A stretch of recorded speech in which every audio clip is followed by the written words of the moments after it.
बिस्मिल्लाहिर्रहमानिर्रहीम। अस्सलामुअलैकुम। Welcome to my YouTube channel Huriya. Ramzan में दुरूद शरीफ की फ़जीलत। माफ़ी और शिफायाबी के लिए एक नौजवान औरत के सफ़र की कहानी। फ़ातिमा, जो अपनी 20वीं दहाई की एक नौजवान खातून थी, बरसों से अपने दिल पर एक भारी बोझ उठाए हुए थी।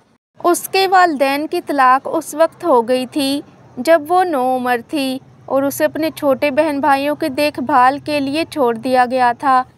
फ़ातिमा के वालिद बदसलूकी और गफलत बरतते थे और वो अपने वालिद से नाराज़गी महसूस करते हुए बड़ी हो गई थी। उसकी पूरी कोशिशों के बावजूद वो अपने बाप को माफ़ करने और आगे बढ़ने के लिए ऐसा नहीं कर सकती थी। जैसे ही रमज़ान करीब आया, फ़ातिमा ने अपने ऊपर खौफ का एहसास महसूस किया। वो जानती थी कि मुक़द्दस महीना बख्शिश और रहमत का वक्त है, लेकिन अपने वालिद को माफ़ करने के लिए तैयार नहीं थी। एक दिन इस्लाम में मुआफ़ी की अहमियत पर एक लेक्चर में शिरकत के दौरान फ़ातिमा की मुलाकात शेख नामी एक दाना और हमदर्द आलिम से हुई। शेख अली ने उसे अल्लाह की रहमत और रहमत के हुसूल के लिए हर नमाज के बाद 100 मरतबा दुरूद शरीफ पढ़ने का मशवरा दिया। शेख साहिब से दुरूद शरीफ की फ़जीलत जानने के बाद फ़ातिमा ने पुख्ता इरादा कर लिया कि अब वह दुरूद शरीफ ज़रूर पढ़ेगी। लिहाजा उसने फजर की नमाज के बाद दुरूद शरीफ पढ़ना शुरू किया और जैसा कि उसने कहा कि दुरूद शरीफ पढ़ने से उसको अपने अंदर ऐसा सुकून महसूस हुआ कि उसे इस जैसा सुकून पहले कभी महसूस नहीं हुआ था। जैसा ही फ़ातिमा पूरे रमज़ान में दुरूद शरीफ पढ़ती रही, उसने अपने अंदर एक गहरी तब्दीली महसूस करना शुरू कर दी। उसने दूसरों के तई ज़्यादा हमदर्दी और मोहब्बत महसूस की और उसने अपने वालिद को एक नई रोशनी में देखना शुरू किया। रमज़ान के 15वें दिन फ़ातिमा ने एक रोशन ख्वाब देखा। ख्वाब में उसने अपने बाप को अपने सामने खड़ा देखा, जो बूढ़ा और कमज़ोर नज़र आ रहा था। उसने गुस्से और नाराज़गी की लहर महसूस की, लेकिन फिर उसे शेख अली के अल्फाज याद आ गए, माफ़ी उसके लिए नहीं जिसने तुम पर जुल्म किया, बल्कि अपने लिए।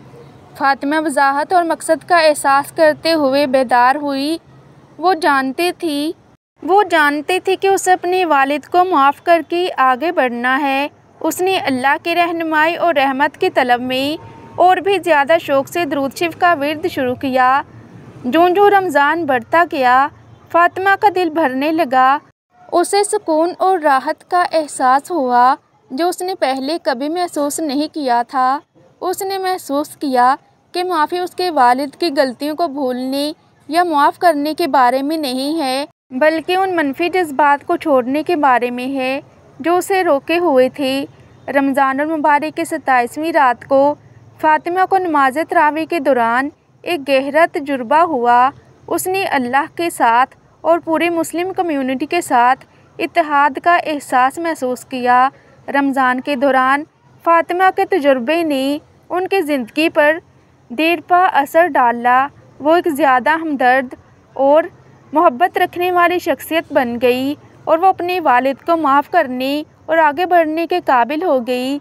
बरसों बाद फ़ातिमा एक मशहूर मशीर और मुआलिज बन गई, जिसने बेशुमार लोगों को शिफा देने और माफ़ करने में मदद की।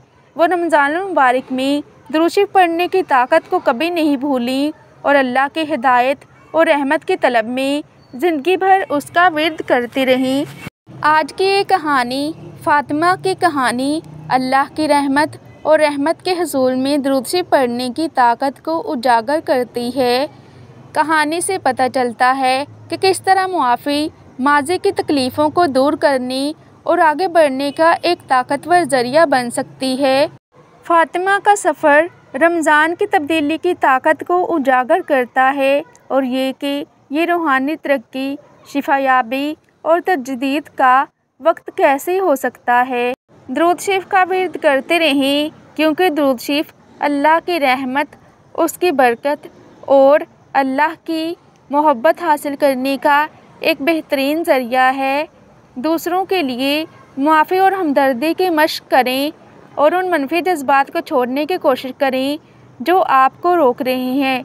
रमज़ान को रूहानी नशोनुमा का वक्त बनाएं और अल्लाह के साथ अपने ताल्लुक़ को गहरा करने और दूसरों के तई हमदर्दी के जज्बात को बढ़ाने की कोशिश करें। आई होप कि दुरूद शरीफ की फ़जीलत के हवाले से आपको मेरी आज की वीडियो बहुत पसंद आई होगी। तो आप सबसे गुजारिश है कि इस वीडियो को सदका जारिया समझकर दूसरों के साथ भी ज़रूर शेयर कीजिएगा, क्योंकि आपका एक छोटा सा शेयर किसी की पूरी ज़िंदगी बदल सकता है। तो अगर आप मज़ीद ऐसे ही इस्लामिक वीडियो सुनना चाहते हैं तो उसके लिए मेरे चैनल को सब्सक्राइब ज़रूर कर लीजिएगा और साथ ही बेल आइकन के बटन को भी ज़रूर प्रेस कर लीजिएगा, ताकि आपको मेरी हर नई अपलोड होने वाली वीडियोस का नोटिफिकेशन टाइम पर मिलता रहे। और ये बिल्कुल फ्री है।